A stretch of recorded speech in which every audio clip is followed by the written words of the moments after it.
Greetings and salutations. Welcome back to another week of Fuel for Thought, where myself, Scott Squires, and of course our insider Dan McTeague like to talk about everything and anything energy related and in the political realm as well. And there's certainly lots to talk about in that world in Canada these days. Dan, welcome. Great to have you back with us.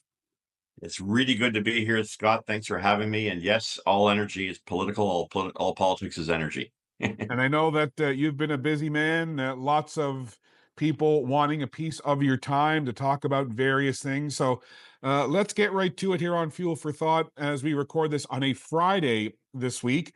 Certainly in the Atlantic region, prices have been set. Um, Things seem to have settled a little bit with the rise and fall of prices at the pumps, at least in this region, Dan. But what are you seeing overall in energy markets at the pumps right across Canada, including here in Atlantic Canada? Well, we've been flatlining for the past week. There has been no movement. If in fact average prices in Canada remain at about $1.55, $1.56. Atlantic Canada saw very little change in terms of gasoline. Newfoundland, very little. Of course, the other three Atlantic provinces didn't see much as well. A little bit of movement on diesel in one province, Newfoundland, it went up. In other provinces, it stayed the same and even dropped. So it does suggest to you that this time of year, what's really of concern will be the cost of diesel. Heating oil is extraordinarily expensive as a result of the rise in demand and the deep freeze we've seen in many parts of North America, Canada. We've seen unprecedented amounts of snow. You and I talked about this last year. The Hunga Tunga volcano in 2022 put a lot of stuff into the atmosphere, a lot of humidity, and that created a much warmer climate. But we're now starting to see that really dissipate. We've gone from El Nino to El Nina, and it means that we're getting winters. In fact, we have had so much snow in central Canada. It's the largest accumulation of snow we've seen since 1940. So all those out there who are about global warming and climate change better understand that the atmosphere is a lot more complex than our silly postulations that is thought to be some related to science, which of course it isn't. It is a lot about grifting, though.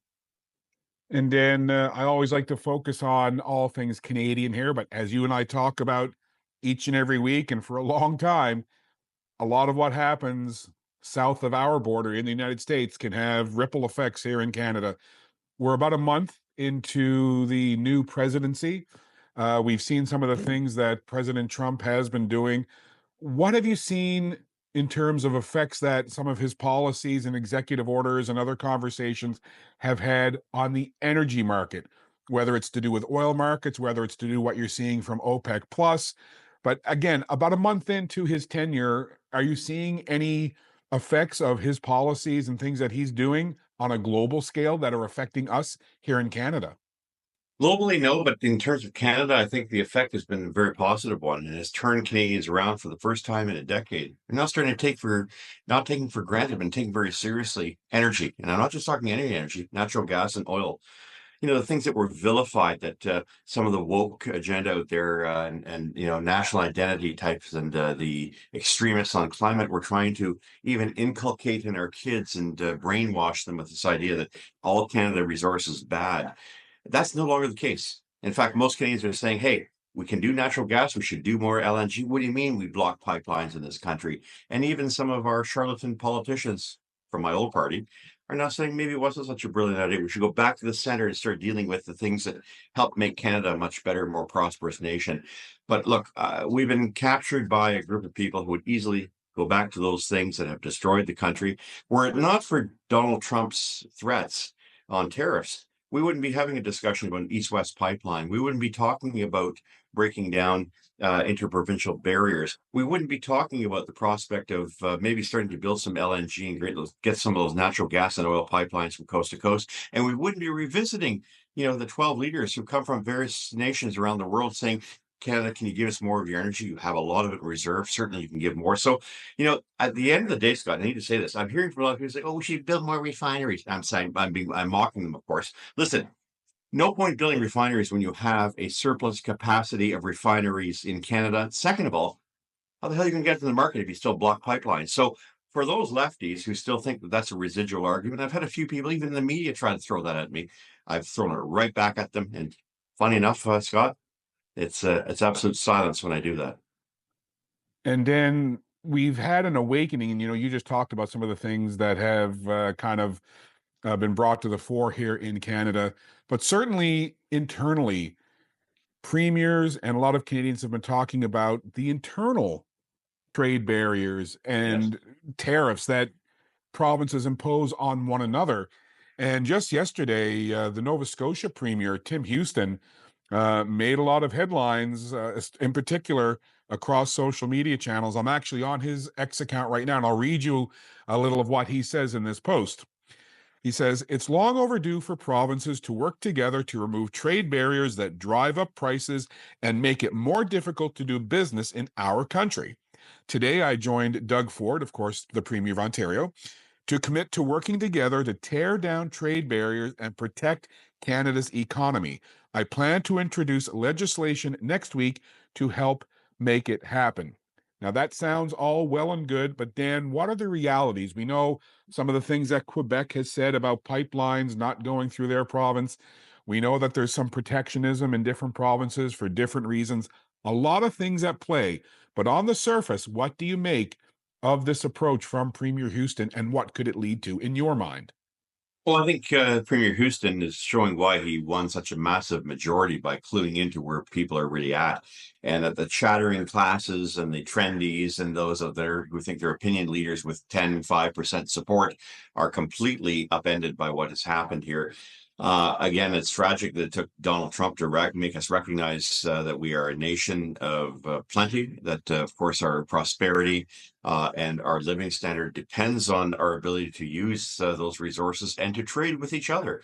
The golden opportunities are there, but when you have labor standards that are different, or someone told me the other day, it's funny, in Alberta you can't drive a truck in British Columbia you can't drive a truck into provincially at night, in Alberta during the day. These kind of nonsensical regulations, which might have served a particular purpose at a particular point in our history, have no basis in being able to continue. So I'm very much keen on what Premier Houston has to say. Of course, Premier Ford is in the middle of a campaign which he's likely to win massively. But it does require us now to start to think very openly about the idea, even in Quebec. Let's make the argument. Let's go past the opinion leaders. Let's talk to the people of Quebec, who I think generally support pipelines, especially natural gas. Quebec's sitting on 50 years of natural gas reserves. It has some of the best gas that wouldn't require transportation. They could use it right there to complement the hydro dams that they've been building over the years and availing themselves of, but they can't build anymore because of environmental damage. Think about it. You flood 10 million acres of land, you wind up killing all the green, everything rots, it creates methane. That's far worse than some of the things they keep contending. However, what this really does is it is an eye-opening event for Canadians, and I see it as a golden opportunity to finally celebrate not just the things we do in Canada, but to be Canadians. It's amazing that it takes Donald Trump to make us feel more Canadian. Up until now, there was a sense of taking the country for granted, like it didn't matter. We're as our current prime minister for the next couple of weeks, Trudeau said, we are a post-national state. Look, all of those things have now gone. It's not 2015 anymore. It's 2025. Reality's starting to come back in. Maybe there will come a point of balance in terms of our politics and putting Canadians, our economy, our resource sector, our manufacturing, and our know-how first. And anybody who says block something, well, it's best we block them and not allow them back into power. That's why I'm so fundamentally opposed to Mark Carney and his handlers, who have been with us since the Kathleen Wynne McGuinty days in Ontario, destroyed the energy infrastructure here. Costs of living went through the roof. They then experimented with Trudeau, and now they're trying to do it again with Carney. No, we've had enough of this. And we are going to make decisions that are in the best interest of Canadians, not interests that are driven to us by international World Economic Forum or UN organizations or those who profit from it. And I want to get into Mark Carney a little bit more here in a second, but I do want to go back because we've referenced this real rise, it seems, in Canadian nationalism and this pride in Canada. And I referenced a few weeks ago that you typically only see that, at least recently, when the Canadian national hockey team, either men's or women's, wins a big international tournament and the pride rises up. We saw it last night, Canada defeating the US 3-2 in overtime to win the Four Nations face-off. Scenes from all across the country of Canadians rising as one and cheering it on. We'll see if that same energy holds with what we're seeing in terms of a rise of Canadian nationalism in other fronts. So let's now move over to Mr. Carney. Dan, something, and again, I've referenced this before. I don't know the man. I can look him up online. I can research him like I can do with anyone running for political office. But what I'm seeing, and I'm wondering what your response to it is, what I'm seeing is a lot of people posting these memes or these graphics showing Mark Carney on one column with all of these credentials and things that he's done in his life and degrees and et cetera and so on. And then they show Mr. Polyev on the right column or on the other side with a couple of things. And they're saying, look at Mr. Carney. He's got all of these accolades and experience and business acumen and everything else. And Mr. Polyev really doesn't have much of that. Again, Dan, being someone that sat in Parliament for 18 years and has been in the political world for decades, what do you make of this kind of approach from the pro-Carney crowd to say he's got all these credentials and Polyev has none? Well, he's had 5 years as economic advisor, sole principal economic advisor to the prime minister, and the country has faltered. So, again, if someone's going to pull out their credentials, I work in the private sector. Public relations, Toyota Canada, Royal Bank, media relations. I could building homes. Does that make me a better, more wise politician? No. You want somebody who understands and has a good track record for standing up for Canadians. Mark Carney doesn't stand up for Canadians. He stands up for himself. He stands up for Brookfield. He stands up for his green climate buddies and chums who grift out in Europe and other places around the world, while at the same time blocking Canadian pipelines, which has stunted the Canadian economy, which has forced people to go to food banks, which has forced the cost of living to go through the roof, higher carbon taxes. He doesn't think they're high enough, and he now wants to give them to business. Look, I don't care what credentials you want to say. I work for a guy named Jean Chrétien. This man did not have credentials outside of politics, but he was loved because he put Canada first. He was an experienced and seasoned politician. You probably have a seasoned and experience. Mark Carney, by his own record, has been anything but. He has been very destructive to the Canadian economy, and I will take Mr. Carney on, as will many of my Liberal colleagues, for his nonsense about what he did for the economy in 2008, 2009. Mr. Carney cannot claim any type of help to the Canadian economy at that time when we had the global recession, because it was David Dodge, his predecessor, Paul Martin, and Jean Chrétien, who insulated the economy so that we wouldn't receive the kind of shocks, especially allowing banks to use money to invest in all sorts of weird, toxic, exotic type of programs. So at the end of the day, Mark Carney is a shameless self-promoter, and sort of the people around him who don't know better. But if you're going to equal, and the job is to be a politician, and you want them to be prime minister, you want them to have some experience in politics. Any near experience Mr. Carney has had in politics has been an abject failure. He doesn't even have a seat. I couldn't make a comment about how I think the country should run if I didn't have first a seat in the House of Commons. This man is above contempt, and he believes that he can become prime minister and do all these things without sitting or asking the public for their opinion. Had he asked the public's opinion, I think we'll find it's going to be rejected. In the meantime, let the elites, let the pollsters, paid by Liberals, by the way, because they received generous contracts over the years. I know one was my campaign manager. He runs a very, very large one. But I can give example after example of where it's going to be pretty simple to take Mr. Mark Carney on. Glad the Conservatives are holding back their fire, because when you say that someone with years of work in politics has no match for someone working in the private sector, good luck with that, because it didn't work for the case of Jean Chrétien, who was an extremely good prime minister. I think the history shows that.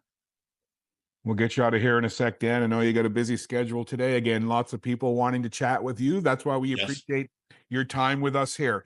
You mentioned polls, and certainly we saw some polling just after it was kind of made clear that Mr. Carney was going to be the anointed one for the Liberals, become their leader, and, by that, our prime minister for however long that is.